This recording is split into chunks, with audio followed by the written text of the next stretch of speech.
Hello everyone, welcome to the Exia IAS academy. तो चलिए देखते हैं कौन से इम्पोर्टेंट न्यूज़ आर्टिकल हैं जो रेलेवेंट रहेंगे एग्ज़ाम पर्सपेक्टिव से। तो इस डिस्कशन में मैं आपको दो आर्टिकल हॉलिस्टिकली बताऊंगा और इसी के साथ किस तरीके से हमें चीज़ों को बारीकी से देखना चाहिए ताकि हम कोई भी क्वेश्चन का आंसर हो उसको डिफरेंट पर्सपेक्टिव से, डिफरेंट डायमेंशन से उसको समझ सके।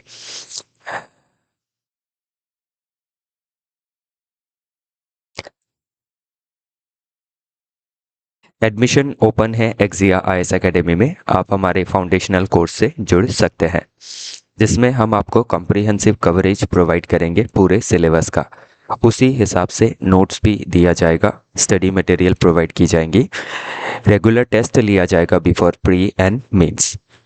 जो भी गाइडेंस रहेगा वो एक्सपर्ट एंड एक्सपीरियंस फैकल्टी के द्वारा प्रदान किया जाएगा। वन ऑन वन मेंटोरिंग के तहत आपके जितने भी डाउट है उनको कैटर किए जाएंगे। प्लस अगर आपको रिमेडियल क्लासेस की ज़रूरत पड़ती है तो वो भी प्रोवाइड कर दी जाएंगी। इन हाउस लाइब्रेरी से जुड़ के आप अपना प्रिपरेशन को और अच्छे तरीके से आगे बढ़ा सकते हैं। प्लस इन हाउस लाइब्रेरी में फैकल्टी भी प्रेजेंट रहेंगे तो आप उनसे स्पॉट में ही अपना डाउट को सॉल्व करवा सकते हैं। फर्दर डिटेल में जानने के लिए आप कांटेक्ट कर सकते हैं हमारे ऑफिशियल कांटेक्ट नंबर जो कि है 6002417488। तो चलिए देखते हैं आज का पहला आर्टिकल। तो पहला आर्टिकल है why some nations achieve prosperity while others not. तो ऐसा क्या रीज़न होता है कि कुछ जो नेशंस होती है वो प्रोस्पैरिटी को अचीव करती है जबकि बाकी जो नेशंस है वो आपके सफ़र करते हैं प्रोस्पैरिटी के लिए, उनको प्रोस्पैरिटी नहीं मिल पाती है। तो क्या रीज़न है? तो ये जो आर्टिकल है 2025 का जो इकोनॉमिक प्राइज़ विनर है, तो ये इंडिया के लिए क्या लेसन देता है।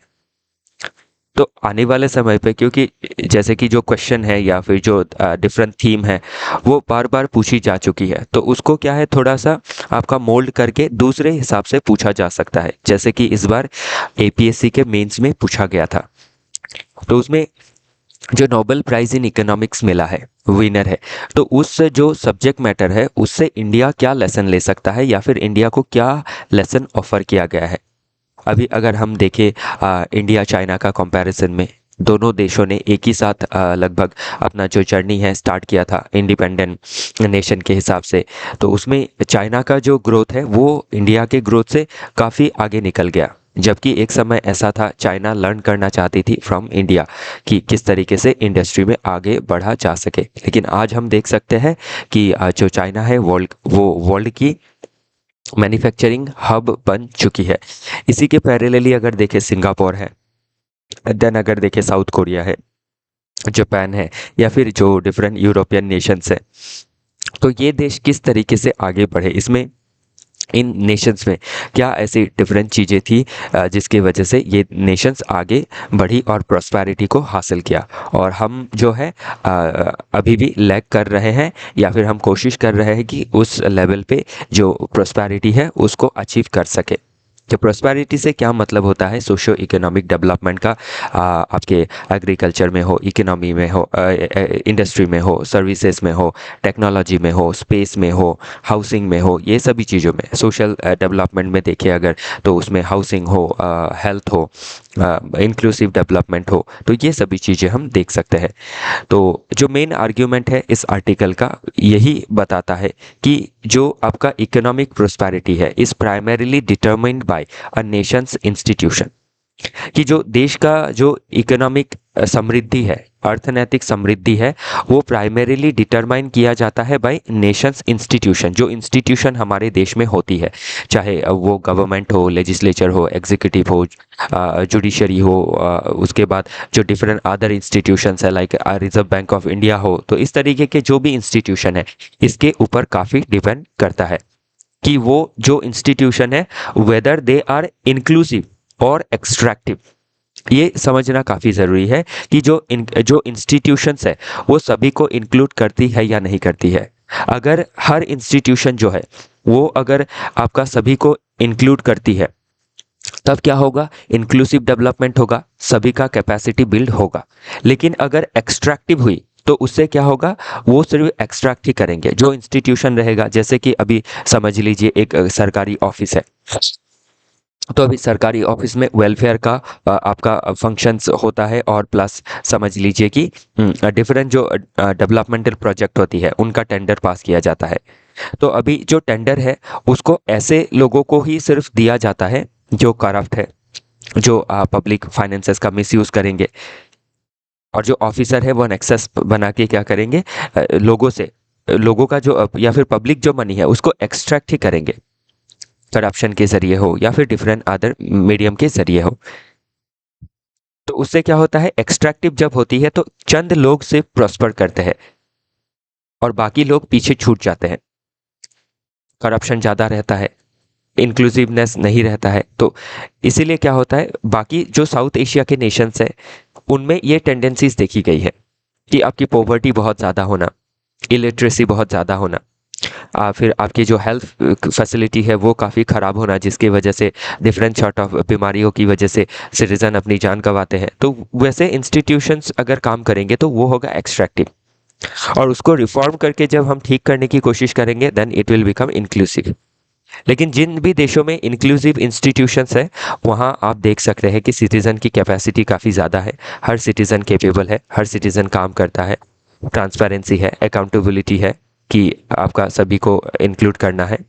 तो इसीलिए क्या है, जो इंक्लूसिव इंस्टीट्यूशन होता है वो सभी को एक लेवल प्लेइंग फील्ड देता है, रिवॉर्ड करता है इनोवेशंस को, प्रोटेक्ट करता है प्रॉपर्टी राइट्स को, एम्पावर करता है ब्रॉड सेगमेंट्स ऑफ सोसाइटी को, leading to sustained economic growth. On the other hand जो एक्सट्रैक्टिव इंस्टीट्यूशंस होते हैं, ये एक जो पावर होता है वो कंसंट्रेटेड हो जाता है within some elite people, चाहे वो पॉलिटी में हो, इकोनॉमी में हो, सोसाइटी में हो, और जो क्या करता है, स्टाइफल करता है इनोवेशंस को, इनोवेट करने नहीं देता है, रेंट सीकिंग एटीट्यूड रहता है, मतलब एक्सट्रैक्ट करना, लोगों से पैसे वसूलना, मतलब लीगल तरीके से ही वसूलेंगे लेकिन एक्सट्रैक्टिव होगा, इंक्लूसिव नहीं होगा। और जो क्या करेगा, डिस्करेज करेगा इन्वेस्टमेंट को। तो इसमें कुछ शिवाजी द बॉस करके एक मूवी था, उसमें आप देख सकते हैं कि इंस्टीट्यूशन किस तरीके से एक्सट्रैक्टिव रोल प्ले करता है। तो वो एक इसमें बेटर एग्जांपल आप ले सकते हैं। तो उसका जो उल्टा होगा वो होगा इंक्लूसिव। नेक्स्ट है culture versus geography versus institution. तो एक जगह में जो आपकी कोई भी एक पर्टिकुलर कंट्री जो डेवलप करती है, प्रोस्पेरिटी को हासिल करती है, उसके पीछे कई चीज़ें जिम्मेदार रहती है। एक तो आपका इंस्टीट्यूशन बेटर होना जो इक्वल राइट्स दे सभी को, जस्टिस को इंश्योर करे। ज्योग्राफी क्या होती है, एक जगह में जो रिसोर्स है उसको दर्शाती है कि जितना ज़्यादा ज्योग्राफिकल अच्छा कंडीशन रहेगा, रिसोर्सेज ज़्यादा रहेंगी, वो चाहे आपके मिनरल्स हो, क्रिटिकल मिनरल्स हो, या फॉरेस्ट रिसोर्सेस हो, या फिर आपके मिनरल रिसोर्सेस हो लाइक कोल हो, गैस हो, ओके। और इसके अलावा भी जो भी हम नेचर में पा सकते हैं, जिसके वजह से क्या हो सकता है, एक देश उस रिसोर्स को इस्तेमाल करके आगे बढ़ सकती है। और कल्चर से क्या होता है कि जो कल्चर काफ़ी डिपेंड करता है, कल्चर से लोगों का बिहेवियर, कल्चर से लोगों का कितना हार्ड वर्किंग है, वो सभी चीज़ें हमें पता लगती है। तो जिन कल्चर में क्या है, आपकी हार्ड वर्क है, वर्क कल्चर है, वैसे देश क्या होते हैं, आगे बढ़ते हैं।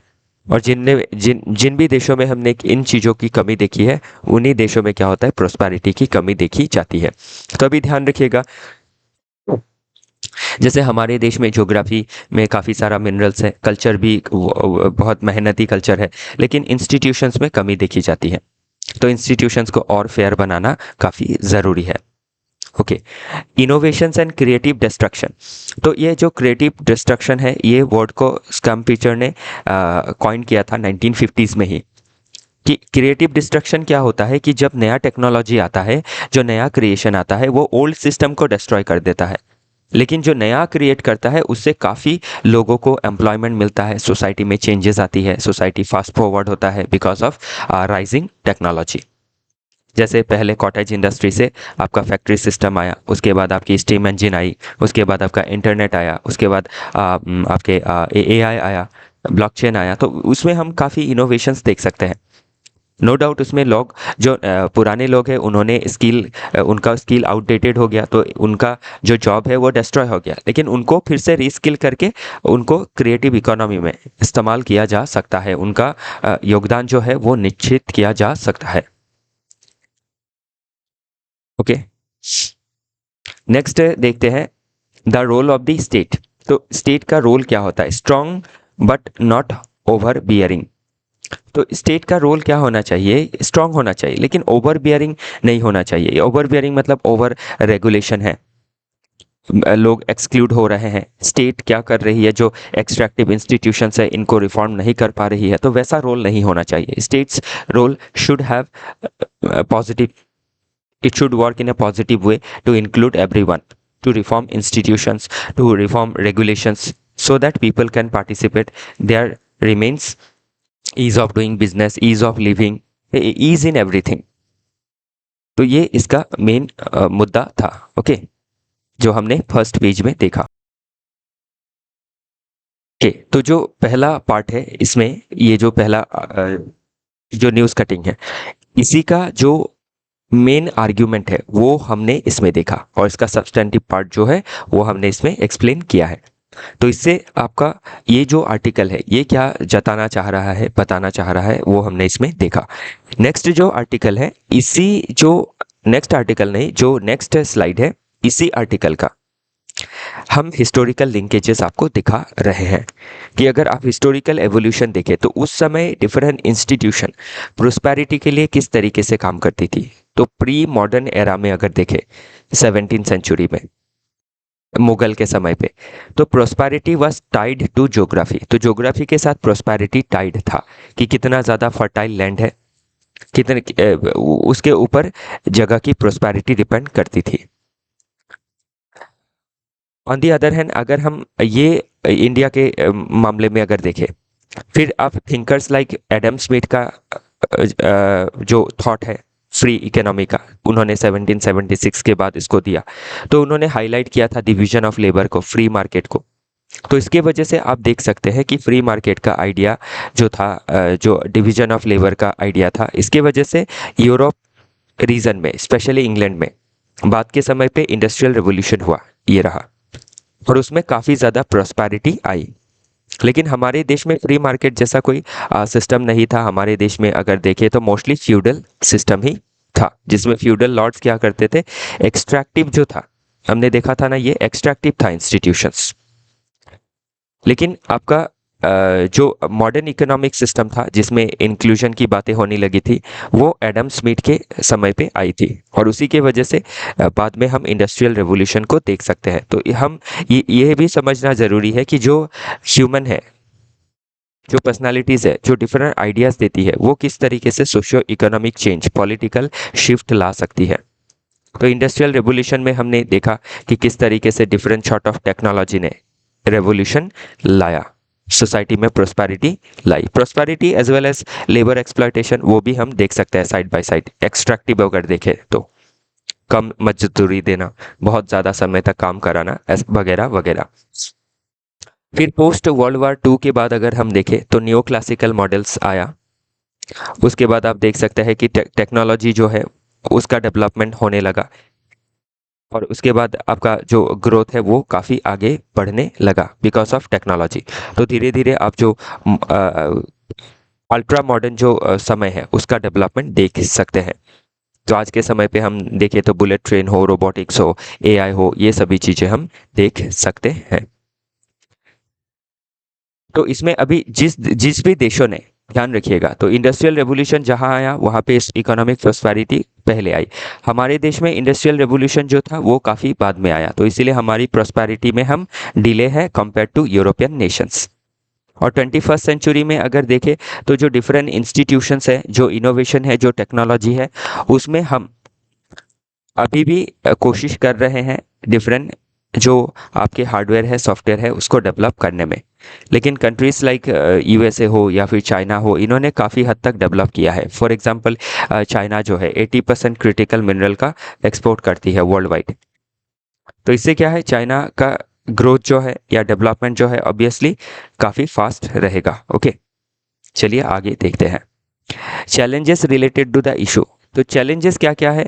तो अभी हमारे देश में अगर देखें तो रेजिस्टेंस टू क्रिएटिव डिस्ट्रक्शन है। तो जो एआई आता है या फिर नई टेक्नोलॉजी आती है उसको सोसाइटी एक बार एक्सेप्ट नहीं करना चाहता है, उसके अगेंस्ट में एक रेजिस्टेंस रहता है। जिस तरीके से जब कंप्यूटर आया था तो उसको भी रेजिस्ट किया गया था, लोग कंप्यूटर को एक्सेप्ट नहीं कर रहे थे कि इससे जॉब बर्बाद हो जाएगा। लेकिन आप देख सकते हैं कि बाद के समय पे कंप्यूटर के वजह से ही कितना ज़्यादा जॉब का क्रिएशन हुआ। आईटी कंपनीज का बनना, हार्डवेयर के लिए जो प्रोडक्शन यूनिट है वो बनना, बिजनेस प्रोसेस आउटसोर्सिंग का डेवलपमेंट होना। तो जो रेजिस्टेंस टू चेंज है वो इनिशियली प्रोस्पेरिटी को हार्म करता है। फिर इंस्टीट्यूशनल इनर्शिया देख सकते हैं। तो इंस्टीट्यूशनल इनर्शिया में क्या होता है, जो डिफरेंट इंस्टीट्यूशंस है वो भी आपकी प्रोस्पेरिटी के लिए जो नया डेवलपमेंट हमें चाहिए, न्यूनेस जो चाहिए उसको एक्सेप्ट नहीं करती है। ये हर इंसान में ही ये टेंडेंसी होता है, स्पेशली हमारे देश में देखा गया है कि आपका जो चेंज है उसको हम इमीडिएट एक्सेप्ट नहीं कर पाते हैं। तो उसके वजह से क्या होती है, जो डेवलपमेंट होता है, प्रोस्पेरिटी होती है, उसमें हम लैग देखते हैं। फिर जो स्टेट पावर है उसको बैलेंस करना काफ़ी ज़रूरी है। तो स्टेट क्या होती है, जब ओवर पावर करने लगती है चीज़ों को, डेवलपमेंट को या फिर ग्रोथ को, या फिर ओवर रेगुलेट करती है ग्रोथ और डेवलपमेंट को, तो उससे क्या होता है, प्रोस्पेरिटी नहीं आ पाती है। फिर जो आर्टिफिशियल इंटेलिजेंस की वजह से, तो डिफरेंट जो आपके टेक्नोलॉजी है ये भी बहुत समय पे डिसरप्शंस का काम करते हैं। नो डाउट ये क्रिएट भी करते हैं, क्रिएटिव डिस्ट्रक्शंस लाते हैं, नए चीज़ क्रिएट करते हैं पुराने को डिस्ट्रॉय करके। लेकिन कभी ऐसा भी होता है कि ये खुद ही डिसरप्शंस की तरह काम करने लगते हैं। जैसे फॉर एग्जांपल एआई जो है वो इतना फास्ट पेस से डेवलप कर रहा है कि लोगों को स्किल अगर आपने आज किया तो एक साल के बाद वो फिर से उसको आप स्किलिंग करना पड़ेगा। मतलब इतना फास्ट चेंजेस आ रहा है। तो इसीलिए क्या है, एक दिक्कत हम देख सकते हैं। तो प्रोवाइड क्या करना है, एजुकेशन देना है लोगों को, सोशल सेफ्टी नेट्स प्रोवाइड करनी है। नेक्स्ट अगर देखें तो जो करंट ग्लोबल चैलेंजेस है, तो जो करंट ग्लोबल चैलेंज है उसमें आपका क्रिटिकल मिनरल का वेपनाइजेशंस को हम देख सकते हैं, एआई का वेपनाइजेशन को हम देख सकते हैं। देन आपका जो जियोपॉलिटिकल टेंशन है बिटवीन रशिया यूक्रेन, उसको हम ले सकते हैं। मिडिल ईस्ट का जो टेंशन है उसको हम देख सकते हैं। तो इसीलिए ये सभी चीज़ें क्या डिमांड करती है, all depend on robust institutions. तो काफ़ी स्ट्रॉन्ग इंस्टीट्यूशंस चाहिए। नेक्स्ट है जो की टर्म्स है उसको एक्सप्लेन करने के लिए कहा गया है। तो इसमें क्रिएटिव डिस्ट्रक्शंस ऑलरेडी बताया है। एंडोजेनस ग्रोथ क्या होता है, एंडोजेनस ग्रोथ मतलब जब टेक्नोलॉजी ग्रोथ लाती है, ह्यूमन कैपिटल ग्रोथ लाता है, तो टेक्नोलॉजी के अंदर से जो ग्रोथ आती है, ह्यूमन के अंदर से जो ग्रोथ आती है, नॉलेज के स्पिल ओवर से जो ग्रोथ आती है उसको कहा जाता है एंडोजेनस ग्रोथ। नेक्स्ट है इंक्लूसिव इंस्टीट्यूशन का मतलब क्या हुआ कि हर तबके के लोगों को इंक्लूड करना, हर सेक्शंस को इंक्लूड करना, हर सेक्टर को इंक्लूड करना और हर रीजन को इंक्लूड करना। प्रोस्पेरिटी का मतलब क्या होता है, prosperity does not only mean GDP. GDP का मतलब ग्रोथ दर्शाता है। तो ग्रोथ के साथ वो जो ग्रोथ है वो ह्यूमन डेवलपमेंट में काम आ रहा है या नहीं, लोगों का इनकम बढ़ा रहा है या नहीं, स्टैंडर्ड बढ़ा रहा है या नहीं, प्रोडक्टिविटी बढ़ा रहा है या नहीं, ये सभी देखनी ज़रूरी है। फिर जो क्यूरियोसिटी ड्रिवन कल्चर है उसको डेवलप करना काफ़ी ज़रूरी है। कि हर कल्चर में अभी बहुत सारे कल्चर में ऐसा होता है कि हम क्यूरियोसिटी को इतना ध्यान नहीं देते हैं। तो इसीलिए कल्चर बनाना है कि क्यूरियोसिटी को हम ध्यान दें, एक्सपेरिमेंटेशन को हम ध्यान दें, और सोसाइटी में हम एक्सपेरिमेंट क्यूरियोसिटी को आगे बढ़ाएं, ना कि उसको ख़त्म करें।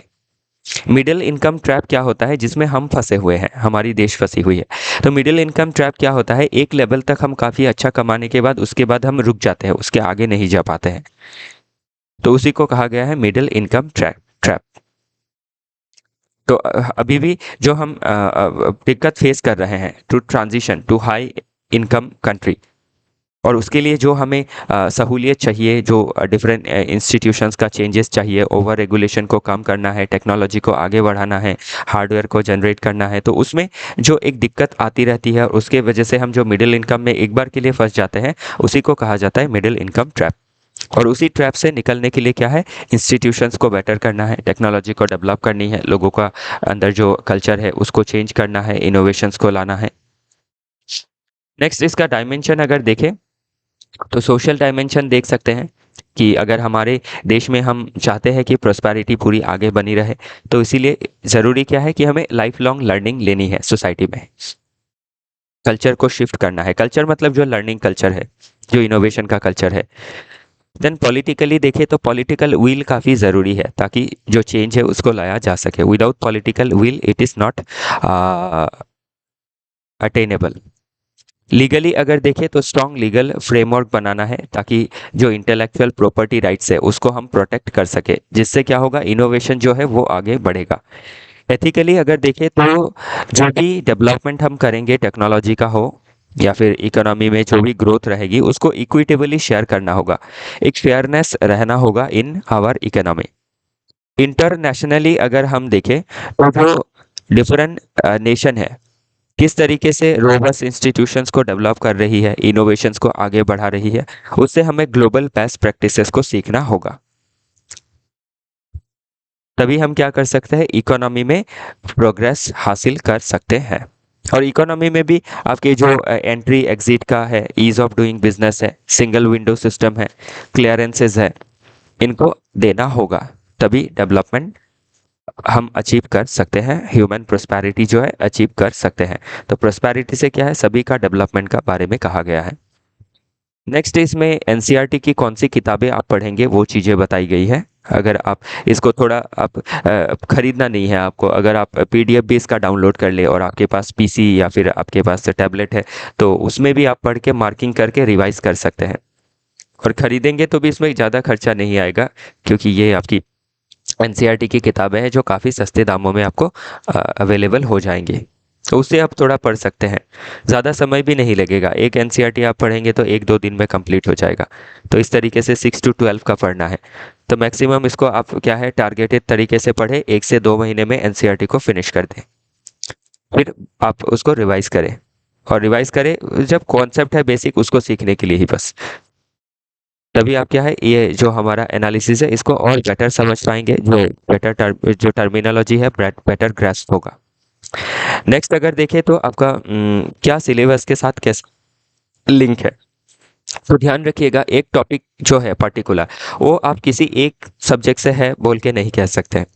कोई भी टॉपिक में आप उसका हिस्ट्री देख सकेंगे, उसका पॉलिटिकल एस्पेक्ट देख सकेंगे, गवर्नेंस रिलेटेड कोई एस्पेक्ट है क्या वो भी आप चेक कर सकते हैं, इकोनॉमी, टेक्नोलॉजी, एनवायरनमेंट, एथिक्स। तो इससे मैं यही बताना चाह रहा हूँ कि कोई भी पर्टिकुलर टॉपिक किसी भी मतलब सिलेबस का किसी भी पार्ट से आप उसको जोड़ के देख सकते हैं, उसका डिफरेंट डायमेंशन रहेगा। जैसे आप एक इंसान हैं, आपका खुद का हिस्ट्री है, आपका खुद का एक कल्चर है, आप पॉलिटी से भी जुड़े हुए हैं, आप वोट देने जाते हैं, आप गवर्नेंस से भी जुड़े हुए हैं, आपके अंदर एथिकल वैल्यूज़ भी है। तो उसी तरीके से कोई भी टॉपिक हो उसके अंदर सभी चीज़ें रहती है। तो वे फॉरवर्ड क्या है, प्रोस्पेरिटी लाने के लिए इंडिया में स्ट्रेंथन करना है इंक्लूसिव इंस्टीट्यूशंस को, रूल ऑफ लॉ के हिसाब से काम होना है, प्रॉपर्टी राइट्स को प्रोटेक्ट करना है और मार्केट्स को कॉम्पिटिटिव बनाना है, रेड टेपिज्म, ब्यूरोक्रेटिक डिलेज को दूर करना है, टैक्सेस को सिंप्लीफाई करना है, इन्वेस्ट करना है इन ह्यूमन कैपिटल ताकि ह्यूमन का जो कैपेसिटी है उसको हम बढ़ा सके। ह्यूमन कैपिटल कैसे जनरेट कर सकेंगे, bye education, by technological education, by different sort of education like vocational education, by ensuring their health, better well-being। Ensure करना है पॉलिटिकल अकाउंटेबिलिटी को, मीडिया को फ्री रखना है ताकि मीडिया सवाल कर सके गवर्नमेंट से, एंटी करप्शन बॉडीज को और स्ट्रेंथन करना है ताकि इंक्लूसिवनेस लाई जा सके, एक्सट्रैक्टिव जो इकोनॉमी बन के रखा है उसको हम ख़त्म कर सके, जो डिसरप्शंस है उसको हम में दूर करना होगा। जैसे एआई की वजह से जो डिसरप्शंस आया है, बाकी लोग टेंशन में आ गए हैं जिनका जॉब चला गया है, तो इसीलिए क्या करना है, उनको सोशल सेफ्टी नेट देना है, जैसे पेंशन देना, भत्ता देना, अनएम्प्लॉयमेंट भत्ता देना। तो उससे क्या होगा, उनका जो स्टेबिलिटी है जीवन में रहेगा। तो हर लोगों का जब स्टेबिलिटी रहेगा, जो आउट है तो वो सोसाइटी में इंस्टेबिलिटी, पॉलिटी में इंस्टेबिलिटी क्रिएट नहीं करेंगे। और प्लस उनका हम अपस्किलिंग, रीस्किलिंग में भी ध्यान दे सकते हैं। प्रमोट करना होगा ग्रास रूट इंक्लूजन को। तो ग्रास रूट इंक्लूजन मतलब हर तबके के लोगों को इंक्लूजन करने की बातें कही गई है। तो रूरल अर्बन जो डिवाइड है उसको हटाना ज़रूरी है। नेक्स्ट अगर देखें, securing a happy Diwali for farmers एमिड climate crisis. तो इसमें स्पेशली दिवाली को आपके दिवाली फेस्टिवल को फार्मर्स के साथ लिंक करके देखा जा रहा है। तो अभी ध्यान रखिएगा कि दिवाली के समय क्या होता है, जो हमारे फार्मर्स होते हैं वो आपकी जो खरीफ क्रॉप होती है जिनको जून में लगाया जाता है और दिवाली के समय उसकी कटाई होती है, मतलब हार्वेस्टिंग होता है। तो उसके बाद जब हार्वेस्टिंग होता है, मतलब सालों से, हजारों सालों से ये चलते आ रहा है। और लोग तब दिवाली में क्या करते हैं, पूरी प्रोस्पेरिटी के साथ दिवाली को सेलिब्रेट करते हैं। लेकिन आज के समय पे देखा जा रहा है कि फार्मर के ऊपर काफ़ी डिस्ट्रेस है। दिवाली के समय तक भी काफ़ी जो फार्मर्स है वो अपना जो खेत खलियान है उसको कटाई नहीं कर पाते हैं, क्योंकि जो आपका जून जुलाई में रेनफॉल डिले होने की वजह से उनको जो उनका फसल है उसको लगाने में देरी होती है और उसके कटाई में भी देरी होती है। तो आप देख सकते हैं कि जो क्लाइमेट क्राइसिस है वो क्या कर रहा है, इकोनॉमी में इम्पैक्ट कर रहा है, आपका जो एग्रीकल्चर है उसमें इम्पैक्ट कर रहा है, और बहुत सारी फेस्टिवल जो एग्रीकल्चर से सीधे प्रकार से जुड़ी हुई है उसको इम्पैक्ट कर रहा है। तो अभी जो दिवाली का उत्सव होता है इसमें आपकी जो धन की देवी होती है, प्रोस्पेरिटी की देवी होती है, लक्ष्मी देवी, उनको पूजा किया जाता है। तो इसमें अभी प्रॉब्लम क्या है, क्लाइमेट क्राइसिस होने की वजह से जब फार्मर्स का कटाई नहीं होता है दिवाली के समय तक, उनका जो खेत खलियान है उसका कटाई हो के जो उनको कमाई होनी चाहिए वो नहीं हो पाती है। तो उससे क्या होता है, उनका जो दिवाली में जो प्रोस्पेरिटी है या फिर जो दिवाली वो सेलिब्रेट करेंगे वो मंदा हो जाता है। तो अभी ध्यान रखिएगा कि किस तरीके से क्लाइमेट चेंज क्या कर रहा है, कल्चर को इम्पैक्ट कर रहा है, फेस्टिवल्स को इम्पैक्ट कर रहा है। तो ये क्वेश्चन बन सकता है इन फ्यूचर कि क्लाइमेट क्राइसिस कल्चर को कैसे इम्पैक्ट कर रहा है। जैसे अभी अगर हम आसाम में ही देखें तो जो बिहू फेस्टिवल है या फिर जो आलियाई लिगांग है ऑफ मिसिंग कम्युनिटी, या फिर और डिफरेंट सॉर्ट ऑफ फेस्टिवल है across the north east India. तो वो जो भी फेस्टिवल है वो खेती बाड़ी से जुड़ी हुई है, खेती के डिफरेंट साइकिल से जुड़ी हुई है, not only north east, even in Indian scenario too, मतलब इंडिया के आप नॉर्थ साउथ ईस्ट वेस्ट में देख ले। तो जब आपका रेन डिले होता है, फिर आपकी जो सोइंग डिले होती है, हार्वेस्टिंग डिले होता है, तो इससे क्या होता है, फेस्टिवल पे भी इम्पैक्ट पड़ता है। तो वही चीज़ हम इसमें देख सकते हैं कि फेस्टिवल पे इम्पैक्ट पड़ना मतलब क्या, लोगों के कल्चर पे इम्पैक्ट पड़ना। तो अभी जो कल्चर है वो सिंबलाइज करता है हमारा जो प्रॉस्पेरिटी है उसको, लेकिन रियलिटी अगर देखें तो काफ़ी अलग देखने को मिली है। अनइवन रेनफॉल देखने को मिला है, 75% डिस्ट्रीब्यूशन जो है 3 डेकेड में काफ़ी अनइवन हो गया है। इसके वजह से इकोनॉमिक इम्पैक्ट जो है, फार्मर का जो आपका प्रोडक्शन है वो ख़राब हो रहा है, उसके वजह से उनको डेट में जाना पड़ रहा है। जब फार्मर्स डेट में रहेंगे तो किस तरीके से वो फेस्टिवल्स को सेलिब्रेट करेंगे, और अगर किसी कारण से ज़्यादा प्रोडक्शन हो गया तो वो मार्केट में बिक नहीं पाती है बिकॉज ऑफ पोर इंफ्रास्ट्रक्चर, या फिर बिकती है तो भी वो काफ़ी सस्ते दामों में देना पड़ता है। और इसके पीछे कौन जिम्मेदार है, क्लाइमेट डिसरप्शन। क्योंकि क्लाइमेट डिसरप्शन होने से इंडिया के एग्रीकल्चर को काफ़ी इम्पैक्ट पड़ता है। क्यों, क्योंकि इंडिया का जो एग्रीकल्चर है वो 80% तो मानसून के ऊपर ही डिपेंड है।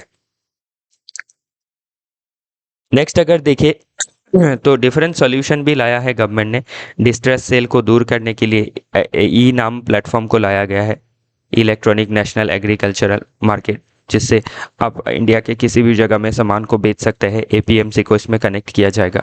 फिर फार्मर प्रोड्यूस ऑर्गेनाइजेशन बनाया गया है जो क्या करेंगे, एक गुट होके जो फार्मर का बार्गेनिंग कैपेसिटी है उसको बढ़ाएंगे। फिर क्रॉप इंश्योरेंस लाया गया है, जैसे पीएम फसल बीमा योजना, या फिर इरिगेशन की फैसिलिटी लाई गई है जैसे प्रधानमंत्री कृषि सिंचाई योजना। तो इसके अंदर ड्रिप इरिगेशन हो, स्प्रिंकलर इरिगेशन हो, इनका डेवलपमेंट हुआ है। तो हिस्टोरिकली अगर देखें तो जो खरीफ क्रॉप है उसको आपका खरीफ क्या होता है, जो मॉनसून क्रॉप होती है, मॉनसून में जिनको लगाया जाता है और ठंडी के समय पे जब ऑनसेट ऑफ विंटर होता है तब इसकी कटाई होती है। तो ये एंशियंट समय से ट्रेडिशन चला आ रहा है और इसको हम जो भी फेस्टिवल है, सॉरी, जो भी हमारी एग्रीकल्चरल एक्टिविटी है उसके बाद हम क्या करते हैं, डिफरेंट फेस्टिवल को ऑब्जर्व करते हैं। तो जो फेस्टिवल होती है वो हमारे प्रोस्पेरिटी का सिंबल होती है। फिर मॉडर्न शिफ्ट अगर देखें तो इरेटिक मॉनसून बिहेवियर की वजह से काफ़ी अनस्टेबल हो गया है, एग्रीकल्चर अनसर्टेन हो गया है। तो इससे क्या है, जो एक फेस्टिवल को हम क्यों सिंबलाइज करते हैं कि खुशी है, तो अभी जब कटाई नहीं हुई है, लोगों के पास पैसे नहीं है, प्रोस्पेरिटी नहीं है, तो जो फेस्टिवल है उसमें भी क्या है, आड़ पड़ता हुआ दिखाई दे रहा है। तो चैलेंजेस अगर देखें तो इरेटिक वेदर पैटर्न है, वाटर स्कैसिटी देखी गई है, सॉइल का डिग्रेडेशन देखने को मिला है, उसके वजह से इकोनॉमिक वल्नरेबिलिटी देखी गई है क्योंकि 85% of our farmers are small and marginal. Pest and disease का सर्च देखा जा रहा है, सोशल इम्पैक्ट देखा जा रहा है, लाइवलीहुड की जो क्रंच है वो देखी जा सकती है, एडाप्टेशन में भी बैरियर है। तो डिफरेंट सॉर्ट ऑफ डेवलपमेंट करने की कोशिश की जा रही है, जैसे smart agriculture, access to credit देने की कोशिश की जा रही है, लेकिन ये लिमिटेड है, लोग इसको अडेप्ट नहीं कर पा रहे हैं। बाकी जो की टर्मिनोलॉजीज है उनको इसमें एक्सप्लेन किया गया है। आगे देखते हैं, लॉजिकल एंड फिलोसॉफिकल बैरियर में अगर देखें तो हम सस्टेनेबल, हमें इकोनॉमिक डेवलपमेंट करना होगा क्योंकि एनवायरनमेंट को बर्बाद करेंगे तो उससे क्या होगा, लोगों को बर्बादी झेलना होगा, जो इम्पैक्ट अभी हमने देखा है। ओके तो फिर सोशल कॉन्ट्रैक्ट के हिसाब से देखें तो सोशल कॉन्ट्रैक्ट क्या है, जो हमारा कॉन्स्टिट्यूशन है वो एक सोशल कॉन्ट्रैक्ट का एग्जाम्पल है। तो we the people of India, तो अभी इसमें जो हमारी गवर्नमेंट है, ये गवर्नमेंट का दायित्व है कि जो क्लाइमेट चेंज है उसके अगेंस्ट मेजर्स ले और इकोनॉमी को, एग्रीकल्चर को प्रोटेक्ट करें और एक होलिज्म के तरीके से हमें देखना काफ़ी ज़रूरी है। तो जो नेचर है, जो नेचर का रिदम है, जो कल्चर है, जो एग्रीकल्चर है, जो क्लाइमेट है, उनको हमें हॉलिस्टिकली देखना काफ़ी ज़रूरी है। तो वही चीज़ इसमें, बाकी जो इम्पैक्ट है हमने ऑलरेडी देखा ही है, social, political, legal, ethical, international and economic. तो ध्यान रखिएगा, इस पर्सपेक्टिव से हमें जीएस में हम आंसर लिखना होगा हमें।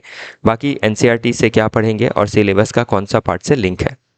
वे फॉरवर्ड अगर देखें तो क्या करना है, टेक्नोलॉजी डेवलप करनी है, रेजिलियंट होना है, मार्केट इंटीग्रेशन होना काफ़ी ज़रूरी है, क्लाइमेट रेजिलियंस तभी डेवलप होगा, डिजिटल मार्केट का रेवोल्यूशन को और आगे बढ़ाना है, जो फार्मर प्रोड्यूस ऑर्गेनाइजेशन है जिसमें आपकी कोऑपरेटिव लेवल में फार्मिंग की जाती है उसको और आगे बढ़ाना है, इंफ्रास्ट्रक्चर में और इन्वेस्टमेंट करना है ताकि पोस्ट हार्वेस्ट में इंफ्रास्ट्रक्चर को मैनेज किया जा सके, like cold storage, processing unit etcetera. और फिर पॉलिसी कोहियरेंस को डेवलप करना काफ़ी ज़रूरी है between centre and state and between different agencies. तो इसी के साथ आज का जो डिस्कशन है वो समाप्त होता है, फिर मिलेंगे डिफरेंट आर्टिकल के साथ।